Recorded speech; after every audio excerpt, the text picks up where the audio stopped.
society and traditional marketing bombard people with how they should be.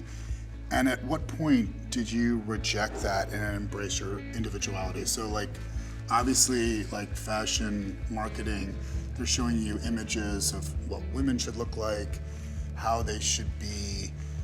And one of the great things about getting older, I think for me, is saying, fuck it, this is who I am. And you really learn, like, that's manipulation and I need to reject it. I think, yes, to answer the last part first, it's an ongoing process because Right. as you said, it's daily bombardment, whether you're conscious of it or not. As you get older, it becomes easier because you realize how the only choice there's left to be is you. Right. Because you've tried everything else. Right. You have compared yourself to everybody else.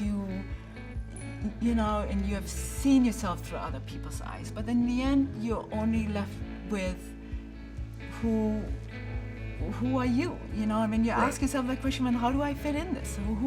What part do I play? Here and now, it's all you have, and you know, you're gonna nail yourself to a cross trying to be somebody else. You know, Yeah. and it's impossible. You cannot. Yep.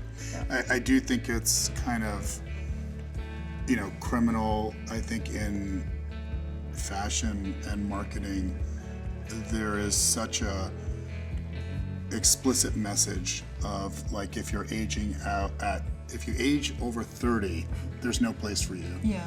And I think for younger, you know, I have a young girl, and younger women, as well as really for all women, just all women, like, what is that message that society is driving home? Because, you know, my friend Iris, who's just turned 100, she's turning 100 this week, right?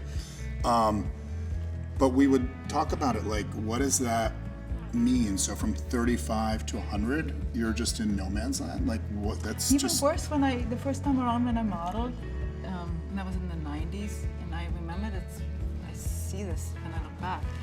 Having turned 26, 25, 26, like Right. work literally dries up. You are Right. old. Yeah, You are exactly. literally told you're Yeah, old. And yeah. literally it's like they were done with you. So back then, if you told me back then that this time would come, that I would model now at my age, at 55, Yep. I would have said, no chance in hell.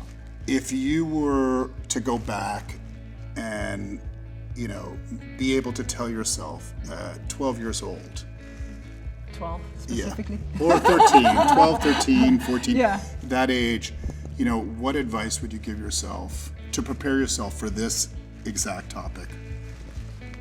Wow.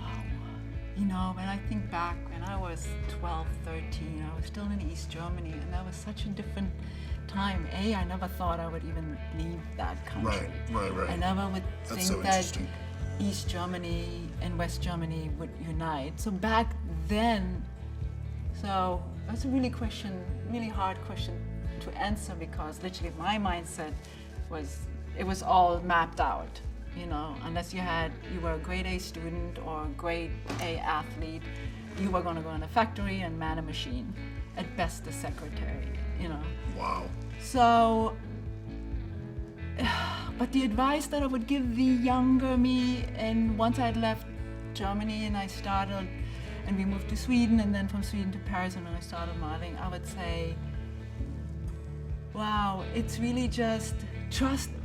When I look back, I would say, trust your instincts. And what I tell younger women now is like, trust your instincts. Follow your heart and trust you. As a woman, there's nothing more important than to listen to your instincts. Great. Thank you so much. Yeah.